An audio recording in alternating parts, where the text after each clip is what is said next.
Hello, everyone. This is Pittsburgh Pat, and I'm here with Phil Kearney. How are you today? Fantastic. Thanks. Awesome. So we met online because Phil is a writer, and he's written some stuff that's been published on DM's Guild. So for all the Dungeons and Dragons fans out there, this is for you. And so Phil, tell me how you got into writing for DM's Guild. Like, what was the impetus? Like, what made you say, okay, I'm going to put something on DM's Guild? It started. Well, I've been a D&D enthusiast since '87. Back when I was 12, I got some books from my cousins for my birthday, and I fell in love with it. And so, pretty much since Redbox first edition ADD, that time zone, I've been involved in the hobby, and I never felt compelled to create homebrew content because throughout the AD&D years, I was still getting my feet learning, like how the game works. How like I wasn't there were so many ideas and ways to take games that I never ran low on just options to play out. Like there's so many things I never cashed out the supply. And Got then, to. in third edition, when that came around, it was even more so. It completely just redefined how the game worked. My circle of friends I have on my Discord and stuff. It's the common joke is that Wizards of the Coast makes Magic the Gathering. They take over D&D. They immediately turn D&D into a deck building game because it's like you got the 20 level stack where as long as you hit your bare minimum prerequisites, you can start building into prestige classes, Mm, which is the same kind of idea of like building color coded specific decks that are designed to do specific action loops inside of a Magic the Gathering game. Third edition became a means of optimizing and creating your own action loops inside of a round of combat or inside of an adventuring day. cool. So there's a lot of really fun parallels there, and so I never ran out of options there. They were putting out a new book every month, every 3 weeks, and so there was so many options. It was just like, how can I tie together all these different ideas? And then fourth edition removed all of that by basically giving you a select menu of limited options. Um, and then fifth edition kind of stepped back towards second edition with a little bit of a fourth edition sensibilities of making it a very simple, retaining the simplicity of the game, Right. going back to older roots. But and then it started to reintroduce a little bit of the deck building with subclasses. Yes. So in fifth edition, there was so much less customization. That's I think where a lot of homebrew in general started to explode on the scene. I mean, there was always homebrew on third edition, but again, there was so much depth that it's like I don't need to do that. I could just do X, Y, and Z and get there on my own with published content that's already approved. So why would I bother homebrewing? Yeah. So do you think that that's why like Xanathar's and Tasha's came out because do you think that was a reaction to the community like doing their own stuff and Wizards of the Coast was like, "Oh, we better catch up on this." Or do you think that was planned? Like it was like, okay, we're gonna put out the player's handbook and we're gonna make this simple so everybody like comes and plays again because it got a little crazy there for a while. And we're gonna make this easy. We'll do like just like roll with advantage or roll with disadvantage and we'll make the classes relatively straightforward.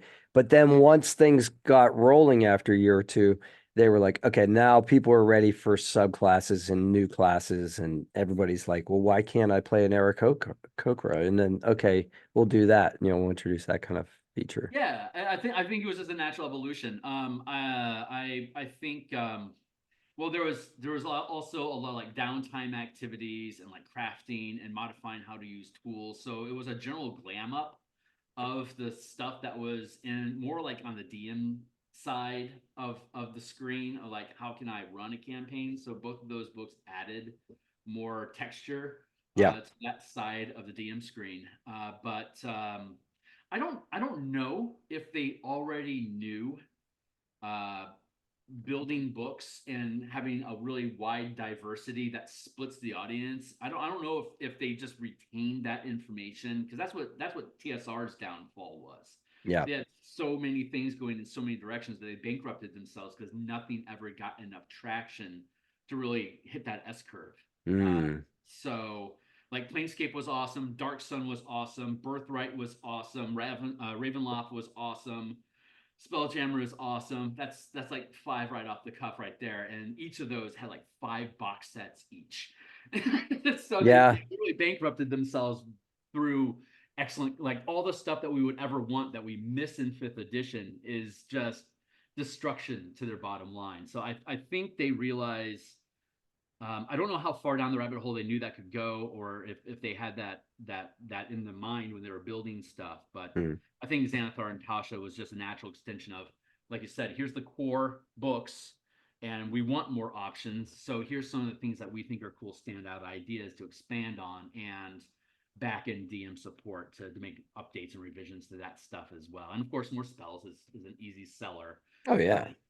I don't know. I think um Tasha and Xanathar, because they're like the SCAG, right? The Sword Coast Adventurings Guide was kind of like Uh, Xanathar and Tasha, but it was yeah. too lore specific, but not specific enough to really hit the lore files. It's like we've already seen all this stuff in Forgotten Realms before. What are you really bringing to the table? Right. So I think they realized that.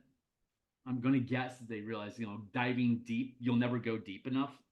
So instead, keep it more big number, like big picture, chunky ideas that you can manipulate and drop into your own campaigns however you want. But let's add some more character options so that we have more reasons for more people to buy the books. Well, speaking of you brought up Spelljammer. So like that's what I've been into lately. So that's really fun. It's got that sci-fi element that appeals to me, but it's still kind of like it's the campy sci-fi, right? So it's like the Flash Gordon sci-fi kind of thing going on there. It's not the hard stuff, although you could certainly go that direction, I'm sure. But that's what you gave me, what you wrote about you wrote a kind of well, you tell me, like how do you describe the thing that what you sell on DM's Guild under Spelljammer? Oh, yeah, sure. Most of the things that I publish on DM's Guild are mechanical stuff, like subsystems. Okay. I'm not a really big, like the only subclass book that I headed a project for was Pax and Patrons of Ravnica, which was there's 10 guilds in Ravnica. So we converted all of those guilds into otherworldly patrons for warlocks to take. So Hmm. when you took one of those guilds, you became a guild mage, which is like a modified version of a warlock where the guild itself becomes your patron. We had different means of like how would the patron how would that guild communicate with you, by like a messenger, or like Yeah. you had a handler, or like mysterious stuff would appear on the wall that only you could see because like you're Cool. the mirror, so you have blue black magic, so only you could see that combination happening on walls. So you got these phantom messages that you had to follow. But that's Nifty. like that's the only real subclass book that I've been deeply involved in. The rest of it is subsystems. You had asked what got me into building on the DMs. Yes. It was because when the Guildmaster's Guide to Ravnica in 2017 came out, I think there was a lot of expectation that we would get some chunky identity involving color magic from the Magic the Gathering setting brought into D&D. But what they did was instead they kind of deconstructed magic into a narrative piece that would then fit into the spell slot 8 schools mechanics that are core to D&D, which really defined for me like what their mentality moving forward for the rest of their books would be, was to minimize, reduce the amount of tech needed for any specific adventure, game setting, or world, break it down so what we already have already works. And Hmm. so that was actually a really big disappointment, because third edition was just rife with subsystems, Tome of Blood, like the Tome of Battle, Book of Nine Swords, Incarnum, legacy weapons, savage species. These were all deep mechanical systems that created new ways to approach campaigns and character design, and that would get blended together into like a 120-page book or something. Like, here's character options, here's DM options, here's magic items, here's spells, here's subclasses, here's races, and here's like 15 different adventure ideas to take all these things and build them in. And that'd be a book. And then they just book, just keep picking them out. Yeah. So when MTG stuff happened, it was just Boros has fires, angel magic, and here's the kind of classes and races and subclasses that would be there. So since there wasn't a color identity that created, that's like, well, they're not going to do it, so I should. So I created a 5-color mana system, which was takes away the 8 schools, takes away spell points, and instead translates all the magic spells and creatures into the 5 colors, and then have a mana system of spell points where if you want to throw a fireball, it's a 3rd level spell, it's a red spell, have 1 point of red mana, and then 2 points of other mana out of your spell point pool, and now you're casting your spell. So if I want Yeah. to be like in a campaign, I'm in a Curse of Strahd campaign right now. We're 4th level. I'm playing a divine sorcerer, worshiper of Selûne, and the best way to represent that in color from the way that we're approaching it would be Selesnya, which is like white and green magic. Okay. It's radiant, it's healing, it's blessing, it's goodness to humanity, and it's natural. So we have like a lycanthrope in our party. We have a moon a moon druid, and I got the Selûne character, and all the mana is blue green, is white green, and it all just like radiant, like radiant bolt is white, healing is both white and green, web is green, bless is white. It's like all the things as a divine sorcerer, all the grab bag cool stuff that you can get from both of those spell lists, I can compile, and they just naturally fall into that color alignment of this is exactly the kind of character I want. Yeah. I have a mana pool that can reflect my character, like in a Ludo narrative, where I'm using game mechanics that are now reinforcing the narrative of what my character's identity is, and that's kind of what like MTG is. So that's what got me into 5e. But then from there, I'm like, well, we're not going to see deep mechanical design from the 5e team. That's not what they're doing with 5e. Right. So if you want to have a deeper depth of mechanics to reflect that flavor of your campaign by having mechanics that reinforce the flavor, you're going to have to do it yourself.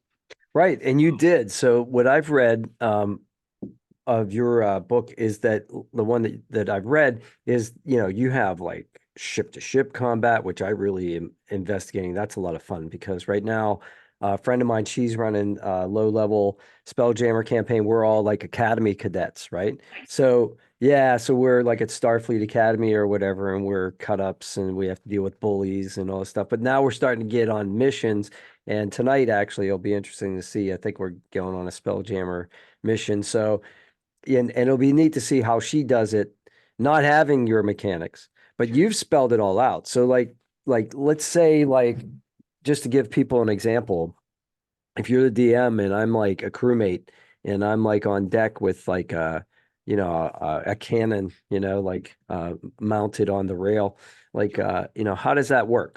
So how do you do like turns in combat? How do you do like damage? Do you do it just like hit points for a character, or do you have like strong points? Do you have like like okay, the hull takes this many points, this happens, or no, I want to target the engines, that kind of thing. So because Yeah. I I came into role playing from I played D&D, but then we really got into Traveler, which had a lot of these Right kinds on. of things, right? A lot of space stuff, space combat. So Yeah.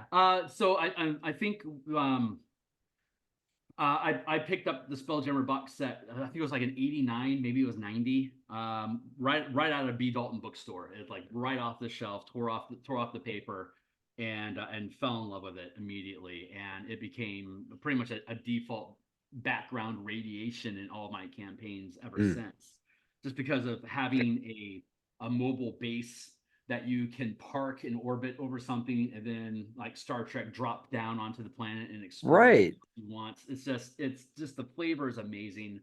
And then Planescape came out. It just seemed so obvious. Fourth edition leaned into this with the Astral Sea, and then they picked that up for fifth edition to Yep. be able to connect the multiverse together. So all my homebrew campaigns ever since have had this idea, have had this grounding where you leave your planet, you're going to end up in the astral, it'll take you to the outer planes. I'm a big Eberron enthusiast. Oh, I like Eberron. Yeah.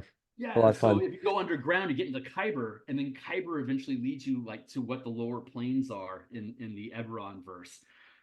So the way that I look at it is, if you delve down deep enough, you end up like in the abyss or Tartarus, which you could then take out into the astral, which you could then travel through to wild space to re-enter Eberron. So it becomes a toroid where Yes. you can just cycle through different realities by delving through different locations, and like physical space will take you to different realms. And if you have ships that can take these journeys, you always have your home with you, regardless of where you are in Planescape, Spelljammer, Eberron, Forgotten Realms. So I think there was a lot of excitement when they declared they were going to be releasing Spelljammer in August 2022.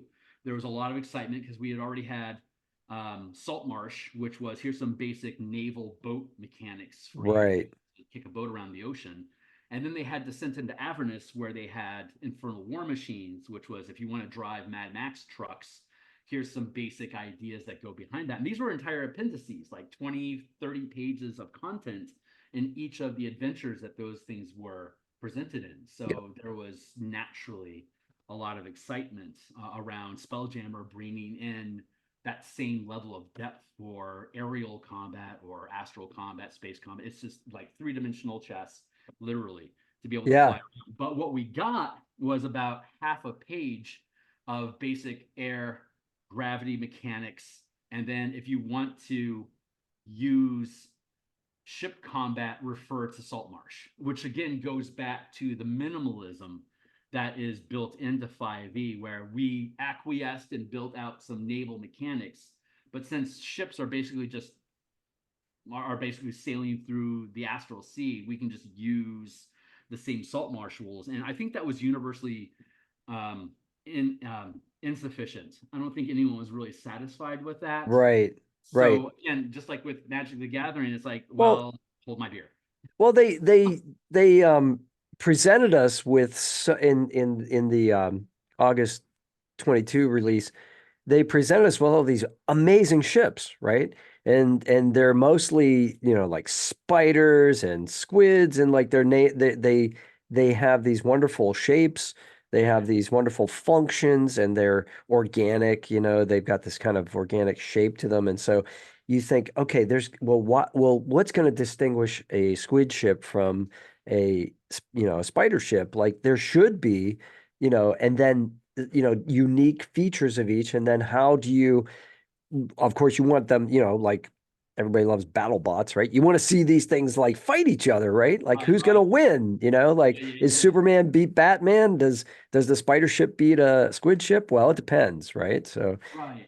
And yeah, so that most of that was just kind of hand waved. So we moved. yeah, I had already been working on more in-depth mechanics for Infernal War Machines because I love Mad Max and I love convoy battles. yeah, So I was already playtesting and it was proving really successful to have a more 5e style of combat for vehicles, where Infernal War Machines, if they are moving at 10 times the speed of people, like 30, 60 miles per hour, right. then that means they're going to have a move speed of, like, instead of 30 feet per round, it's going to be like 300 feet per round. So the easiest way to express that in D&D combat is to take a 5-foot square and make it a 50-foot square. Yeah, if So you're your using your Infernal War game Machine, mat, sure. yeah. So Absolutely. your Infernal War Machine is moving 6 squares as like an object interaction. Instead of walking, you're using object interaction to steer and push the pedals to make the thing go. But it's still 6 squares. It's just at 50 feet instead of 5. So if you're fighting ship to ship and you're in separate squares, and you're like launching harpoon flingers and wrecking balls and ballistas and catapults at each other. If you're in separate spaces, it's the same thing as if your character, like if you had a goblin on the back of an artificer's steel defender, you're just Right. basically running around inside your own little square, interacting with other things in their own squares. But since these Infernal War Machines are like, a tormentor is like 20 feet, so if you get close enough to be adjacent, then you could zoom in. So Yes. instead of being at 50-foot squares, you're now inside of a 10 by 10 grid of 5-foot squares. That's Yes. your 50-foot space, and both vehicles are now basically grappling with each other inside of that mutual space. So that's what that's the way I run it. So I've run situations where I'll have two mats at the same table, so we'll have if we have a big enough table, otherwise you got to like swap them out. But yeah, it's like, okay, are we boarding now? We're boarding now. So this is what's happening. So, but during the pursuit, that's the interesting part. So it's like, it's like the old pirate sailing ship novels, it's like, well, how do you slow this faster ship down, right? In order to board this ship. Like, what are you doing? Like, well, we're gonna launch, we're gonna load the cannons and launch, like what do they call it when they have the two cannonballs that have chains? It just like destroys the rigging, Oh whatever yeah, they yeah, whatever they call that shot. Well, there has to be some kind of equivalent, right? In order to like slow a ship. If you're going to be a bunch of space pirates, or vice versa, if you're going to be attacked by space pirates, right, there has to be a way for the ships to meet, right? Because that's yeah, ultimately what you want. yeah, Yeah. So, I mean, although, I mean, if you want to do purely like, Space Invaders video game where you're just like, pew, pew, pew. Oh, we just shot down 12 ships. You can do Armada combat too. And you actually have a mechanic for that, which is yeah, awesome. dude. Yeah. Yeah, Yeah. the entire system uses 5e action economy. It's exactly the same as you. If you know how to fight a goblin in a dungeon, you know how to pilot a ship and fight an enemy ship. Nice. You've got the same grid, except that depending on the size of your ship, is going to be 50-foot or a 500-foot grid.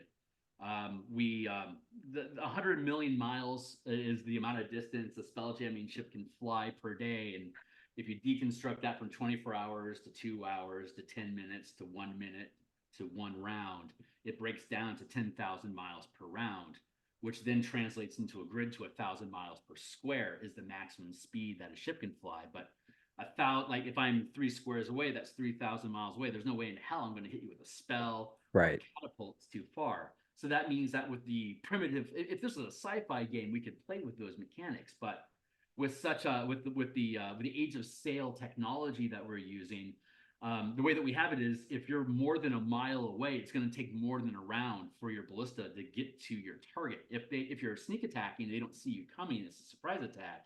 You can attack them at that extreme range with disadvantage, but they don't see it, so you have advantage. So it's just a An flat attack. Yeah. it's just an attack roll, right? Yeah. But if you're over a mile away and you see it, you can literally see it coming from a mile away. You just get out of the way and it shoots by. So you can't hit people unless you're within a mile. So that forces a tight zone of engagement. Yeah. So if we're using 500, like a squid ship's 250 feet long, that's like a pixie in a 5 foot square. It occupies that space, but it doesn't fill it. Right. So have two ships adjacent to each other at 500-foot squares and be engaged in fire with each other. But then you need to scale in and close to actually be able to board each other. So you can use just basic 5e movement mechanics of if I can get close enough to you, I can then grapple you or board your ship, like harpoons with ropes attached to them allow you to grappling at range. So if you hit them, and the rope holds, then you're effectively grappling that ship. They can't get away with you until they can cut the lines or somehow shake themselves off. Right. All Right. these all these ships that are shaped like animals, they all have like these appendages, right? Where Yes. you can make those piercing weapons. And they have Sure. rules like if you use a piercing ram, you automatically get to make a grappling check as you like stab into the hull of the ship. Sure. You have a bludgeoning, you can scuttle a craft, and Yep. scuttling is when you hit somebody and you force their gravity to roll over. So Nice. everyone on board takes falling damage unless they use a reaction to brace themselves for impact. So Nice. you can potentially knock a pilot out of his chair, disabling the ship until it's their turn again, and which basically you have like free shots on them. You can easily board the craft, or you can like add more weapons to grapple, like the Night Spider, the 200-foot Nyogi spider ship. It's got 8 claws and often depicted with netting in between its legs. You can just use net mechanics to hook in. Like if you're a 200-foot ship and you're fighting a 100-foot flying fish, it's literally like a giant spider creeping over a fly that's caught up in its webs. And Yeah. now you've got umber hulks coming down the limbs to board your crew and like to hypnotize your siege crews and throw them overboard so they can't fight anymore, but they can get enslaved because you don't have to eat or kill them. You can just throw them off the deck and then the Yogi just come by with their net and swoop them up, and now you're part of the Yogi army. Enjoy being hypnotized your entire life, and Right. so they have Right. like really crappy siege crews because they're all starving to death, they're all slaves, versus the free people that are trying to keep themselves from being enslaved. Like, so There's there's so a much great stuff there. Yeah. yeah, it's crazy flavors. So you can stay at this 500-foot scale until it catches you in your net, and now you're zooming into the 5-foot scale where they're actually boarding your deck and attacking you like they would assume combat would be. And so you can have like in a virtual tabletop, I use Roll20, and like you can have 100 by 100 square grid. But yeah. like at a kitchen table, that's inconvenient. So like you can Yeah. just grab a pizza box and like have a grid on the pizza box Yeah. where you can just have like your ship is this pizza box. You just set it aside until you need it again. We're at the 500-foot scale. We're engaging in combat, so we're just going to use our normal grid. But as soon as I'm within boarding range, let's grab the pizza box and start putting people on there's your ship. So you can Yeah. just decide. But like in a virtual tabletop, you've got infinite space to do that stuff. And you Yeah. just If you're using roll grab a ship 20. and Yeah. zoom in on it and you're ready to go. So I'm So a adventure league in person at a game store DM. So we're actually using like, miniatures and mechanic, like actual like physical objects. But I do know what you mean. So like I have one that's like set that's just like a board. It's a cardboard with overlays on it. You unfold it yeah, into 6 sections, and that's a nice small one. That's good for like the ship, and then for the space one, it's a big rollout thing. I wanted to ask you a little bit specifically about DM's Guild and publishing on DM's Guild, and there's a lot of people that watch my channel that are interested in the writers, and they may be interested in doing that. I know I am personally interested in. I have a Spelljammer um, Adventure League kind of homebrew, a little bit of homebrew thing that I did that I really would like to publish there. So what is the process like when you go through to write I mean, obviously the writing part of it is the main thing, but once I get something together, are there certain parameters I have to abide by in order to publish on DM's Guild? And can I actually make money doing it? Like, or is it just kind of a hobby kind of thing? sure. Yeah, it's there's not a lot of rules. They have a restriction on which campaign settings can be used. Generally, if it's something that Wizards has published, you can use that setting like Dragonlance, Ravnica, Spelljammer, Planescape, Ravenloft, Theros. These are all different worlds that they released, and as they release new setting books, generally those settings become available for anyone to be able to turn out content. Like Greyhawk is unavailable, Mystara is unavailable because they haven't Gotcha. technically published those as settings in fifth edition. So those are off limits. But generally, there's a 50% cut that gets taken off of you. So if you Okay. sell something for $5, you're going to get at best 250 out of it. Okay. See, that's Because good for people to know. yeah, a portion of that goes to One Bookshelf, the company that controls Drive Through RPG. What is it? Pathfinder Unlimited, as well as the DM's Guild. They're the administrating site that oversees this stuff. And then there's a publisher. And Wizards of the Coast is technically the publisher for any content that's on the DM's Guild, just like Paizo is technically the publisher for anything on no, it's Infinite. It's called Pathfinder Infinite. That's what it's called.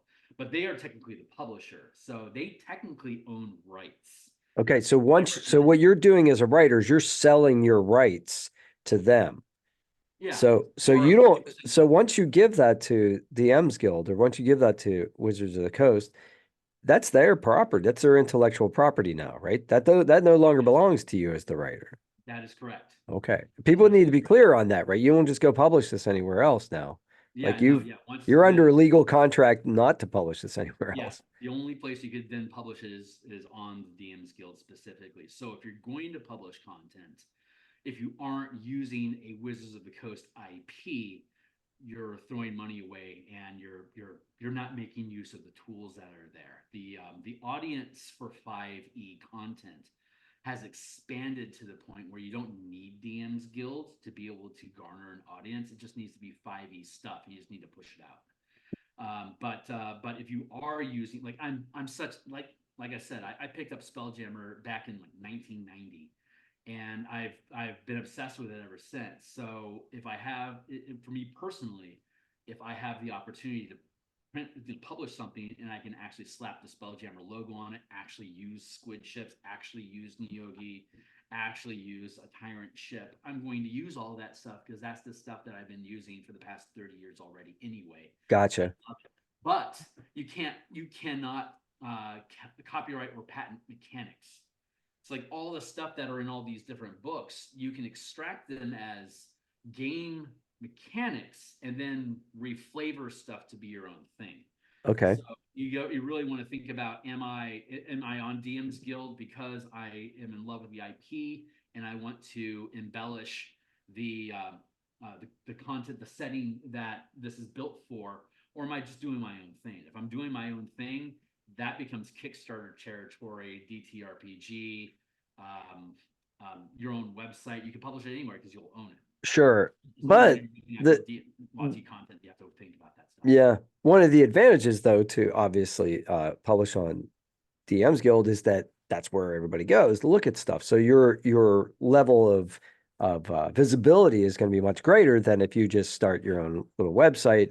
If I just start a website tomorrow, nobody knows about that, but Yeah, everybody knows about DM's Guild. So if I publish a couple modules there, then my name gets out there. Then maybe, I have a it's a safe harbor for you to learn how to steer your own boat, as it were. okay, So but it's not great. It's it has we're all kind of hoping that the 2024 releases are going to reinvigorate the market, but it is about 25% of what it used to be. okay, So it's a gotcha. much harder struggle now, but there are so many third parties that are in the Kickstarter self-publishing space So now. that's why, because the Kickstarter stuff, that's what's taken away the stuff from DM's Guild. Yeah, because there's not much because of all the mishandling of PR by WotC. There was a large amount of distrust that was injected, and there was already a bit of the pandemic was explosive for Yeah, anyone that was already established in the RPG space, and people that were creating content during that time on DM's Guild as well were really seeing a lot of growth. But once the pandemic was over and missteps in PR were being taken, there was a sharp drop. And so gotcha. a lot of there's more and more business going into Kickstarter, self-publishing, DTRPG. You can be on DTRPG, your own websites. There's IO sites. There's anywhere you want to go. As long as it's not Wizards IP, you can do anything you want with 5e. And more and more Gotcha. people are seeing that if you don't want to use the IP specifically, why? Because the amount of money that honestly, the amount of money that you save, like Wizards takes like 15%, for instance, and DTRPG, one bookshelf takes 35%. That's where your 50% off comes from. Gotcha. If you're going to self-publish and say it's a $10 book and you're going to lose $5 for every sale, that technically means you can invest $5 of advertising to get $5 back on the sale of a book. Right, So you right. can start building your own audience in that manner. Only reason I haven't done it yet is because I'm still getting out of my heart all the fanboy that I've built up over 30, 40 Okay. years. So, So but all the stuff that you I know can the business model, but you're just but you're it's just not doing it yet. it's just, yeah, it's a side hustle for me. I started off as an illustrator uh, Nice. Well, back some when. of the artwork is amazing in that module. So is that that's your own original, like, wow. Yeah, That's yeah. I stream all my art on YouTube. I stream every day, Monday through Friday in the mornings, whatever book I'm in the process of publishing. I do all the token art and all the book art okay. online, and just basically talk about or not talk about. But when I talk about it, it's going to be whatever it is that's on my mind, or um, like like when I was doing the Spelljammer book and I was drawing ships fighting each other. It's like it just gave me a ton of space for me to think things through and talk it out loud and talk about the narrative that goes on behind it, and then people would show up and they'd have ideas about it. What do you want to put on that guy's shield? I don't know. What do you want on that guy's shield? Yeah, that's amazing. It's amazing the synergy you get once you get one or two other people involved in a conversation like this or anything other else like Yeah. because when I write and then I give it to like somebody to edit and they come back with more ideas, it's like, yeah, that's I didn't think about that. That's beautiful. I don't know why Yeah, I didn't think and then about you're that, going but through yeah. the book creation process of like you wrote out the thing and it's solid, and then when I start injecting artwork into it, It's like, I never really thought about this kind of, maybe I want to change the narrative I have over here in the text because I like what's going on in the picture more than I Right. like what's going on in that paragraph. Yeah. And since I'm Sure. controlling both of those things, I just use Microsoft Word to build my documents. So I can just go in and just change up the typing, push the text around a little bit, make sure it fits, and Yes. then drop the picture next to it, and there you go. So Cool. it's really easy, and Microsoft Word, it's most people have it for free Yes. if they use Windows. So that's why I've continued to use it because I mean, I use Photoshop for my art program, and I don't. Um, I only publish PDFs. I don't actually publish print books, so it's easy for me to not have to worry about CMYK color corrections and having specifications. Like you have to use Adobe files, like Illustrator files, to send off to publishing houses so that when you get your proof back, it looks the way that you want it to. Right.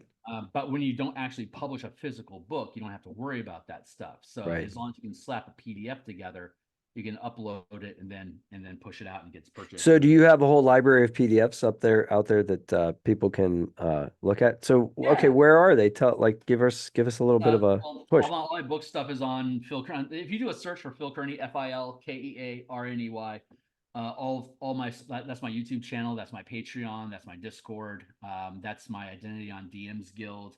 I've done some freelance writing on DTRPG with like Inkwell Games, so you can find my content through that.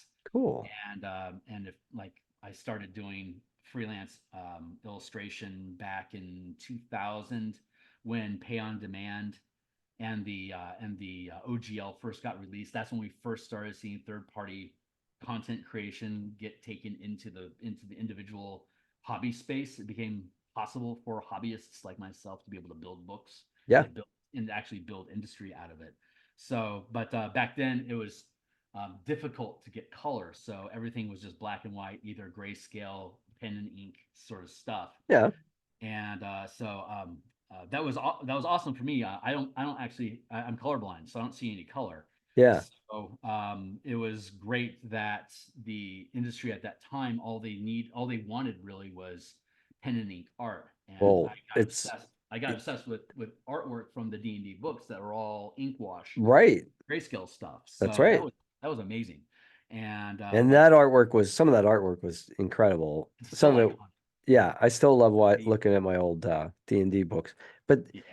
the okay, so but you mentioned this is a side hustle for you, right? So, to those people who are like, say somebody's out there, they're like 16 years old, 17 years old, and they're like, "Hey, I'm not going to get a job. I'm going to go ahead and do this for a living."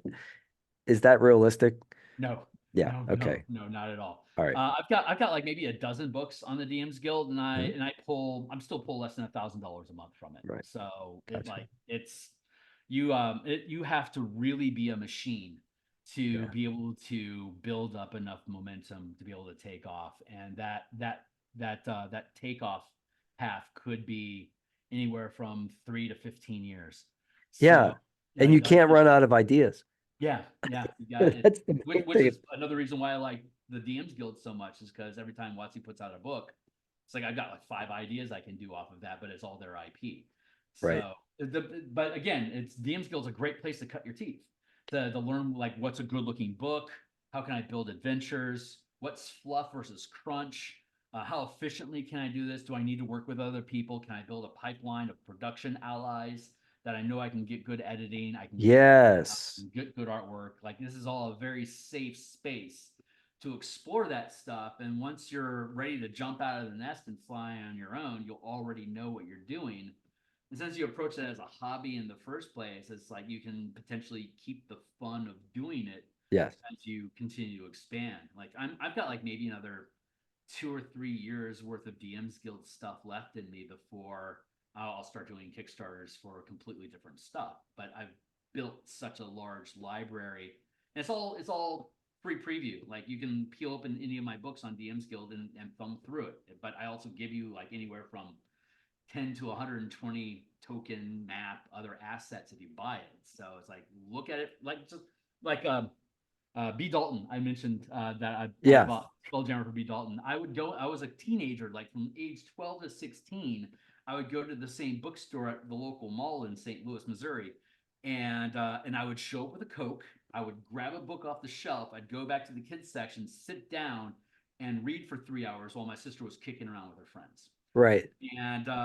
But management never had a problem with me being there. I cleaned up after myself. I Yeah. cleaned up the kids area a little bit, and they knew that every 3 weeks I'd get enough lawnmower money to be able to go in and buy a book for $14. Yeah. So they're like, "Yeah, No, you're gonna show up. You're gonna buy a dude. book. What are you getting this time, Phil?" And so I'm going to grab the Dungeoneer Survival Guide. That thing looks awesome because I've already read it twice.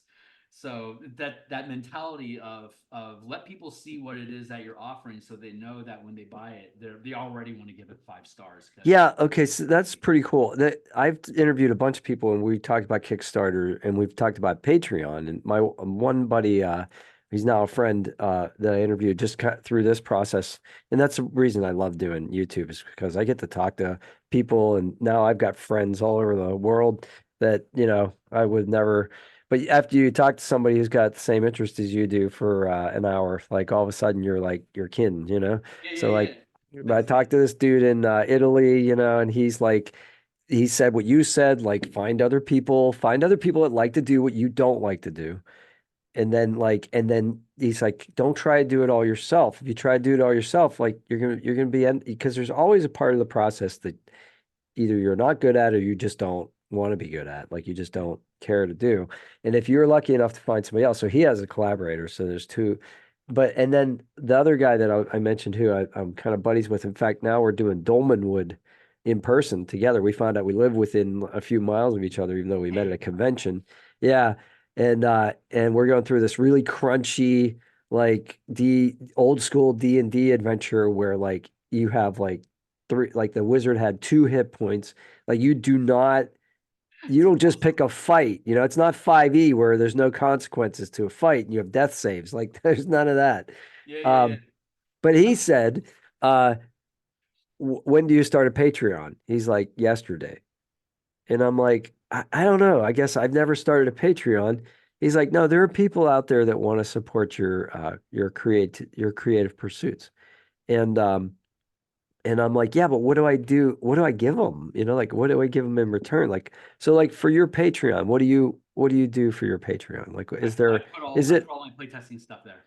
so it's a quid pro quo kind of thing? Like somebody can get free material there and I'll eventually start putting stock art on there. I hate doing packaging. It's the only thing that keeps me from being able to build a business. Really, is I don't yeah, like doing packaging. The more time I spend advertising something, is the less time I have to actually build something worth advertising. So right. it's kind of a catch-22 for me, which I'm still sussing through, but I'll Yeah. figure it out someday. Yeah. But yeah, on page like my like the 107-page Spelljammer book that I have, the entire thing was available for people to chew on my Patreon. Oh, cool. You don't even have to be a member. It's like here, it's just here's a link, go play with it. So while you're building it, they get to look at it and give you ideas. So that Yeah, so there's that too, which like they'll give you input and unsolicited. yep, And so and my Patreons are the first people that have access to a playtest. I'm building a martial power system right now. It's an alternate spell magic system for martials that full casters don't have access to. It's like a bunch of like strikes, maneuvers, exploits, reactions, sustained effects that gives martial characters the same breadth of options and exponential option building every level. Like it's framed off of half casting, but it's got like 200 unique powers that are not spells. well, 5e needs that definitely because Like if yeah. I knock you down, I get a free reaction to attack you because you're prone, Yeah, for or example. something because like, barbarians, you play a barbarian, it's fun for a little while, but then everybody else, the wizards over here like casting counter spell and calling down meteor Yeah, yeah, yeah, swarms and you're like, I swing my axe, you know, for yeah. the Like 15th time, yeah, It's like right. like And but can it's a resource system, so you build out a bunch of stuff. You give it's kind of like a more in depth arcane archer, battle master, bard inspiration, monk martial artist sort of design space, and that yes. full document has been available on my Patreon for about a year now since I've been building it, and now we're playtest. I place it with my home table. I run a campaign from level 1 to 20 in about 200 to 250 hours, and then start a new campaign over at first level. And so I have an ongoing home table that I build with. And when I was building this, we were 16th level, so I started injecting, like, we had an arcane art, we had an arcane trickster, a druid, a paladin, and a ranger. All of them had martial aspects. Like, while the druid was wild shaped, she could use these different martial power ideas. So I had the opportunity to test it at the high end, 16 to 20th level. Yeah. We had a ton of resources and a lot of firepower and tons of hit points to throw around, so it made sense. But now that we're really far along in the document's production, we have to go back to the very beginning. It's like, it feels great at high end. How does it feel at third level? Well, How does it that's feel at like fifth level? earlier So you mentioned that you had a moon druid in one of the parties. And it's like everybody's a moon druid now because if you're anything other than a moon druid, you can't uh change the shape of it. CR, rating goes up to one, right? Or two, actually, I think. In the early levels, it's like you're being a moon druid's broken at the early levels. But I mean, it doesn't make sense. So, I mean, when I played my first druid, I was like, they're like, oh, well, what's your circle? And I'm like, I don't know, grasslands or something. They're like, why aren't you a moon druid? I'm like, because I don't know any better. If that's But the only choice, it's not a choice. then you find out later, but it's just funny. People, see, I play I play D&D from a not an optimize the mechanics kind of. I play it more from an acting background, more of a character. I want to play a character. It doesn't matter to me what the best choice is. It's what would this character do, right? So it doesn't, yes, this character could like pummel this NPC and into submission, but that's not what this character is about. This character is about diplomacy and or he has a chivalric code that he abides by or something of that nature. And so so I love the mechanics that can inform that, you know, which is awesome. Like I love the idea of your patron, like having warlocks that have patrons that are organizations instead of uh, you know, forces, like or Yeah, not forces, deities or demons or something like that. So I love that idea. It's like your patron is the guild, yeah, which makes a lot of sense, right? So it's especially like, in Ravnica. Yeah, yeah, very it's much so. like Oliver Twist or something. Like, you know what I mean? Like Yeah, he's, you're not idolizing an individual. Or it's or like the Thieves Guild in what is it? Skyrim or something. Like you're part of an organization that's bigger than you, right? yeah, And yeah. that's an awesome idea. I love that idea. Yeah, absolutely. So it's the so yeah, play testing stuff at, like, my patrons. If I'm gonna do a play test, I'll put out the dates, and paying members on the Patreon, they have first right to a chair. First dibs, Or gotcha. if there's like a tie, my patrons always break the tie. But I also have a Discord channel where I can pick up more casual fans or casual participants. Nice. And so between the two of them, I have a pool of players that are always interested in doing something. So, like, I'm putting out I'm building mecha and War Titan machinery for as an expansion for the Spelljammer book that I published. And so probably in the next couple weeks we'll take the Big B's book, Might of the Giants. At the Yep. back end of that, there's a scenario where you're raiding a fire giant's fortress, and the scale is 20-foot squares. So what we would do is we would equip the characters with war titans that are 15 or 20 feet in size, then go fight giants at the same scale as they are with the same size weapons. I can bash, trip, grapple, steal the weapon off of the fire giant, and then start hitting because I've got a 20-foot mecha that's running around. Yeah, that's pretty awesome. I love But that idea. yeah, it uses the exact same mechanics. I mean, it's the exact same mechanics that are already inside the Spelljammer book that I published, except that it's just like fighter craft are any ships that are up to 50 feet or smaller in Right. size, while vessels are larger than 50 feet, like a squid ship, like a night spider, the Nyogi 200-foot metal spider ship. That's a vessel. But now we also have in that book 40-foot spiderlings, which are Right. spider fighter craft. Sure. They've got ballista on the back. They've got enough like two harpoon flingers from Descent into Avernus, and they've got a bunch of grappling claws. So when they stab into your ship, they can sink in and hold onto the helm, onto the ship, so you can't shake them off. Huh. So they didn't have boarding crews. Like grappling mechanics is a big issue to think about when you're working from 5 to 50 to 500 foot scales.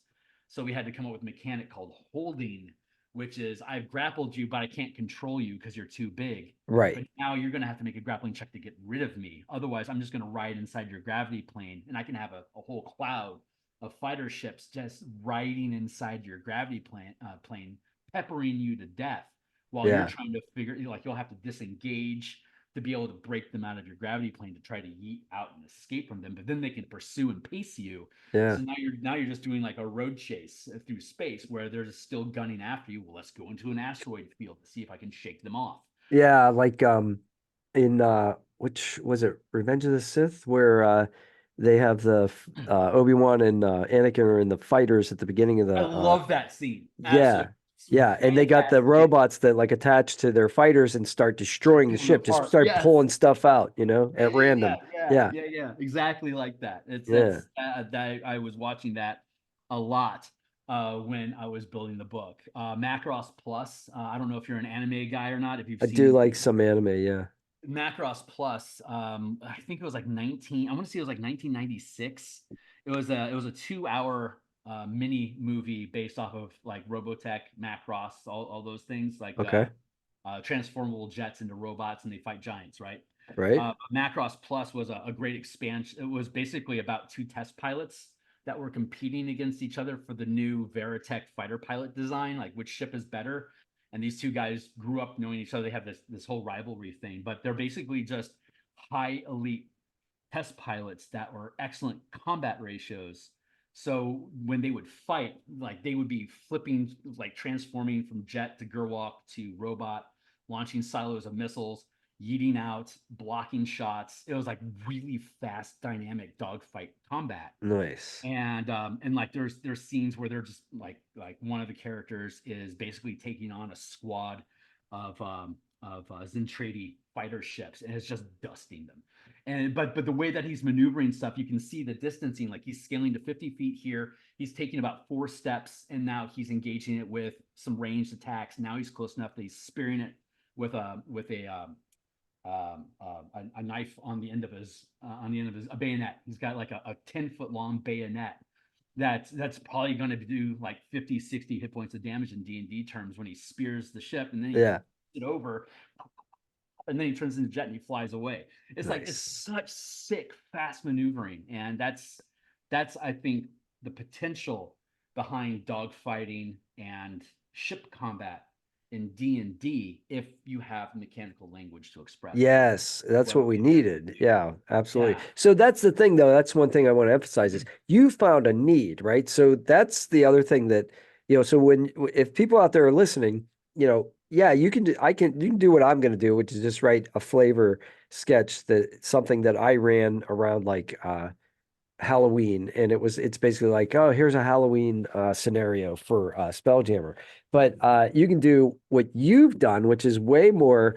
I think you're actually fulfilling a need, which is, I want to have ship-to-ship combat. But I'm not exactly sure how to do it, and you've got it all written out already. So like, it's really easy to for somebody to like pick up your PDF and go, oh, this is how you do it. Because Yeah.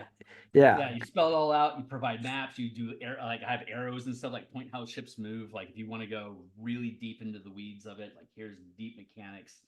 But like you don't need to have any of that if you don't want to. If you just want to play it theater of the mind, you now have a wealth of information about how these mechanics work. yes, So if you don't want to go through the painstaking process of actually maneuvering on a board like you would inside of a dungeon, if you've got 6 ships that you're fighting against your own and you don't want to have a drawn out battle, you can reduce it down to theater. I like in my own home table, I use theater of the mind like 90% of the time. yeah. But we can all visualize where things are at in the map, and we have the mechanics and the physics that go behind it. Whereas like you're being rushed by 2 spiderlings, they're entering your gravity plane, and one of them is just latched onto the side of your ship. What do you want to do? Right. And like the team knows what that means. It's like, well, the other one hasn't latched on. It's like, yeah, he didn't have enough movement. He couldn't do it. It's like, okay, well, we want to gun at him with the ballista. Meanwhile, our fighter and barbarian are going to jump off the deck onto the spiraling and start cleaving through the Umber Hulk that's getting ready to board our deck. Right. Now it's just a 5 foot scale combat while also engaging at a 50 foot combat, but both exist at the same time as either a grid combat or theater of the mind, Very cool. whatever's most convenient for the style of play that you want. But yeah, Yeah. building mechanical systems allows you to have different types of stories. And I'm writing an adventure now for Eberron, and it's the thought process between like subsystem design versus like subclass or character class design versus adventure design. They're like completely different creatures. Yeah. Like you have to be thinking in different directions with each of them, but they're all meant to work together. So you have to have that common touchstone of like what are we trying to achieve with the thing that we're building, and when we're building it, does it create more options and inspire new stories and new styles of play, or is it like neck bearding and cutting off ideas? And I'm Well, looking towards stuff that open up new ideas, new means of approaching stuff. So and then that's what I also teach D&D to like middle school kids, like an yeah, after school kind of thing. And so what I've learned is I rarely say no. So like when the kids they don't know the rules, well, some of the kids will like know the rules, and then other kids are brand new to it. So some sure, kids will say, "You can't do that. That's, you don't have enough movement to do that." And I'll say, well, I'll somehow adapt the situation so that the kid can have at least a partial resolution too, because nobody wants to have a turn where they're trying to get into combat and they can't get into combat, right? yeah, It's like that yeah, first move, like, well, I only have 30 feet of movement. I can't like use my weapon. That stinks. So like, who wants to like sit out for a round? So I yeah, always make sure that there's something they can do. And sometimes I have to take the kids that know a little bit more about the rules aside and say like, hey, the rule number one is the DM makes the rule. So so like, true. this is all about having fun, and telling a story. So like, the rules are rules, but like, let's not let the rules, like you said, like, let's not cut our options because of the rules. The rules are there to make more options available, right? So Yeah, like, so if we do want to have this labyrinthine fighters going through an asteroid field chase, and we think that's going to be fun, let's get the grid down. Let's do it. Let's put all our little figurines down and do that. Or if it's more important for us to like, shake these guys off our tail so we can get to the base so that we can do the role playing element of it, then keep it in the theater of the mind, right? So, yeah. yeah. So it depends on what you're trying to Where do do. you want to invest your time? Exactly. Yeah. Yeah. Exactly. What kind of a table do you have? Do they like the deep tactics of it where micro decisions is where the fun is for them? And if your whole table agrees on that, then yeah, pull out the map and get going. Yeah, I mean, some people really get into the Warhammer, the Star Wars Legion, like that kind of stuff where you're like measuring like distances and ranges and all that Yeah. kind of stuff. Like some Yeah, yeah, people yeah. really get into that. Yeah. Most of the stuff that I run doesn't, we don't have that much time. We got 2 hours, 2.5 hours, Yeah. on in a adventure league is some people may never have played D&D before. So it's like, I'm gonna try not to bog them down in that. I'm trying to give them more of the flavor of it. Yeah. So, but then Absolutely. but if you've got a campaign that you're running every week and you know each other and you know what each other like, then you can get into that stuff big time. Yeah, you really customize. That's what I love about 5e is that it's so customizable. Yeah. It really is just incredibly modular. You can add character classes, you can add spells, you can add magic items, you can add entire combat systems, alternate magic resources, all that stuff. Yes. It's all clip on. All it does, Yes. all you're doing is adding to the D20 plus modifier equals result. I mean, That's right. that's the core of the game, and it is the best version of D&D because it's so fluid. But it's not like 4E was too dialed in. It was obviously built for a virtual tabletop that apparently never manifested for reasons. But if that had happened, it would have been a very effective Gloomhaven sort of game. But we don't want Gloomhaven. We've learned that over the past 20 years. We've had the MMOs. We've had ultra complicated board games now, and that's not really D&D can be that, but that's like 15% of the pie. Right. Like my games are like 80% exploration, 10% social stuff, and Wow. 10% combat. That's But I can, funny. but I consider explore. I consider interrogations, diplomacy, and deception. I consider all that stuff to be exploration. Oh, okay. I was gonna say So because like if I get I into a conversation with you, I'm trying to get information from you. I'm exploring your dialect. Like yes. I can use an intuition. I can do a like an intuit roll or a perception check. Like he told you this, but you know he's holding something back. How do you Right. want to approach that? And now you're going to oscillate between deception, intimidation, and persuasion during a conversation to try to fish out extra pieces of information. And with that, never say no. I already know like what's the base amount of information they're going to get from this. And they love rolling dice. So go ahead and roll a dice every time you engage somebody in conversation. And if you roll well, you'll get an extra piece of information. Yes. Like crap, you Yes. know you've only gotten the bare minimum. You know there might be something deeper there for you to dig out. How are you going to get to it? And that's Right. all, in my mind, that's all exploration. See, So that's interesting because I've always thought that my campaigns have been too lax in exploration, but mental exploration is still exploration. yeah, I had an Yeah. idea. I had an idea for a role playing game where you'd play exorcists, Yeah. and the demons that are inside of you are unresolved trauma. So you're building dungeons inside of the souls of people where the creatures that are inside, their main goal is to avoid light. So all the characters, when they project themselves into this soul dungeon space, they're bringing lanterns and different sources of light to heal away layers of gloom to find the creature that's breaking the heart of your subject, to be able to pull them into the light to release the soul from being captive.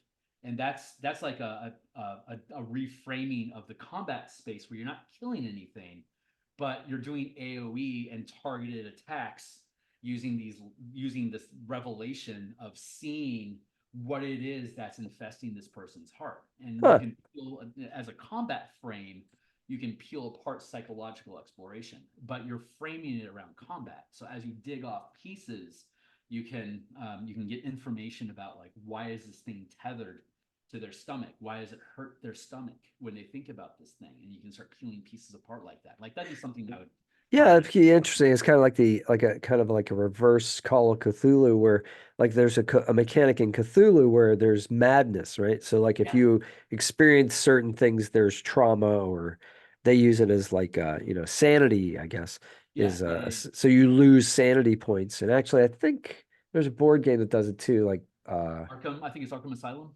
yeah, Is maybe I was thinking of Betrayal at Baldur's Gate or something like Oh, that, okay. or am I right? I might be wrong about that. I don't know No, that name. yeah, but there's but it's so you're actually reverse, you're doing the opposite save. So it's like a positive thing. Like Yeah, you're healing the character is healing, but you're going through the dungeon to bring light on these dark places. Yeah. I yeah, like and that. that's Very yeah, that's positive. just well, I mean, there's three pillars, right? There's social, there's exploration, and there's combat. Combat has the most mechanics Right. because the game is built around being killed in combat. Right. Then there's exploration, which is like ability checks, which is a lesser degree of complexity that has positive, negative, and degrees of success in between because you're dealing with concise things. Can I climb that wall?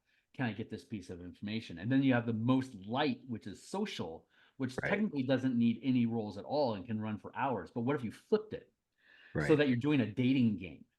And your ability to get the first date, you have to crit on the things that are interesting in the person that you're romancing. So you're now using combat style mechanics to set up a favorable, like if I can accumulate this many points of favor, this person is going to value me and I can get. Yes. And then the exploration level stays the same because I'm now finding out facts about that person that I can then target attacks. I'm like you like this. You'll like me because of that. Like I can notice these exploration things to create advantages for me to do my gesture. And my gesture would be like a hit point total. Like I'm suave, so I'm going to roll a d10 on favor when I'm doing suave stuff as opposed to Right. physical prowess. I have oppressive. I just like I caught your attention because of a game that we are playing in the park, for instance, whatever. And then the combat. is completely nothing. Like if there's a combat, it would be like somebody's trying to hit on my date at the bar, and I'm not going to get in a fight with them. Right. I'm going to use my mechanics to impress my date by resolving this conflict to demonstrate I'm somebody safe to be around. Right. So instead of Right. having a combat scenario, I'm now building that into a social slash exploration that then gives me bonuses to my when I'm rolling for favor. So Yeah, this you can use the narrative completely separate from yeah, those three gears of mechanics to be able to create any kind of game that you want. I So do like that. And I like the idea of like bringing more of the combat mechanics into the social resolutions because that's what I like to play. We in the Dolanwood campaign just on Wednesday. Oh, no, Tuesday, 2 days ago. I felt like I lost a day when I slept all day yesterday. Yeah, so we met some crone who lived alone in a cave and we're trudging through this snowstorm and I'm like, well, maybe we should go in the cave. So we meet this loner crone in this and but she's got her everything's adorned with like flowers. Like it's like she's made like flowers or painted flowers on all the furniture and that sort of thing. It's a really rich environment. So they're like the other two PCs are trying to like question her, and I'm like, I'm just gonna go right up to her and say, "Excuse me, lovely young lady." She's because she was described as neither lovely nor young and just say like, "Excuse me, lovely young lady, you seem to be fascinated with flowers. Tell me more about this exquisite art that you seem to be able to make." And as a result, the DM's like, "Okay, give me a charisma check on that." But like it's way more fun to you know what I mean? Instead of like, okay, here's our quest giver. Let's get the quest, like let's flavor it up, and yeah, then have different degrees of like, okay, well, since drank her or you tasted the awful smelling onion soup that she graciously made for you, therefore she'll give you this bonus as opposed to, just giving you the quest. She'll also like say, okay, if you complete the quest, well, I'll also make a healing potion for you or something like that. So yeah, it's nice to have those layers. And being a absolutely. DM, making that happen or having tables that you can roll on for that to happen, which is a lot of fun too, you know. Absolutely. So Yeah. Yeah, and the DM controls the pace and the narrative and mechanics that are involved with both of those. So that's right. it's you just set and once you understand how a skill check works, how an ability check works, and it Yeah. says D20 plus add bonuses, that's all combat really is combat has literal extra steps. Yeah, it just has some extra steps based on the weapon and range and armor class, things of that nature. But Yeah, it's like I yeah. think Dungeon Crawl Classics basically makes spellcasting an ability check. Yeah. And like if you're using BECMI or BX like first edition stuff, you have like one attack per round. You move and you have an attack and you're done. Or you move, you cast a spell and you're done. Or you move and you do a rogue thing and you're done. That can all just be ability checks. Yeah. And on how good it is at And whatever and whatever your specialization is depends on how many bonuses you have. honestly, at the levels that I teach, like I'll be teaching a summer camp in June, and these kids are third grade through fifth grade. So like, yeah, ability checks pretty much where it's at. Like I'm not making them do math with like their bonuses on their, like okay, make sure you add your dexterity bonus. Is that a finesse weapon? Like it's just that's a little too much for them at that age.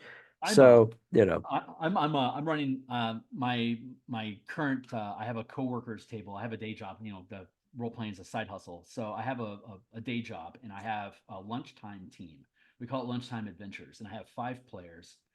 And we play 1 hour a week because it's lunchtime. And this last it's move plus one action, and everything is an ability check. nice. And this last session we ran, we got through eight full rounds of everybody plus the DM in 1 hour. That's And pretty so good. it's a Spelljammer asteroid campaign. Basically, they're playing dwarves, warforged, and gnomes that are extracting ore from asteroids to build their mining guild. Is basically the background theme of it, but everything is just ability checks. So Nice. like if you get attacked, you're going to make a body roll of either strength, dexterity, or constitution, as in a very 4E style saving throw. If my mind's being attacked, I could use my charisma, my wisdom, or my intelligence, whichever one fits the attack, and then Right. that's, or if I'm attacking you with a spell, what's is it, a like a physical spell? Which stat do you want to use as your ability check to cast that spell? Do you have bonuses to casting spell? Add that on. Otherwise, there you go. And like so we have a degree of one in a very Numenera sort of way. On a scale of 1 to 10 is the difficulty challenge. Right. And so the die roll that you need is difficulty times 3 plus 1. So a difficulty of 4 is a 13, a 10 is a 31, a roll of 1 is a 4. So whatever roll you get compared to the difficulty of the task, if you blow past it, then you do well, depending on how far over a goal you hit. If you fail Yes. a goal, you take damage, or you create complications based on how miserable your die roll was. Right. I So the do whole, the so yeah. yeah, I very fast, very, that very fast. That's great. And I do that too. I've stolen it. There was a mechanic in one of the Star Wars role-playing games where you could have a success, but there'd be a consequence. And I do that sometimes with close rolls. I'll say like, oh yeah, you hit the Tyrannosaurus Rex, but then it turns and notices your companion who had formerly been hiding in that tree. So now what do you do? So, Right, or yeah. you miss, but you distract it long enough for you to be able to take a bonus action and move 40 feet if you want to, or, that sort of thing. And it makes it a little more fun than just saying, you missed next. Right, right. So The one example, they were exploring a crevasse inside of one of the asteroids. It's a platinum ore site. So they were trying to find pockets of platinum. And so they were doing basically an investigation check to see what was going on inside that crevasse, and they botched their roll. So they ended up falling in, and they took a couple points of damage and got stuck in there.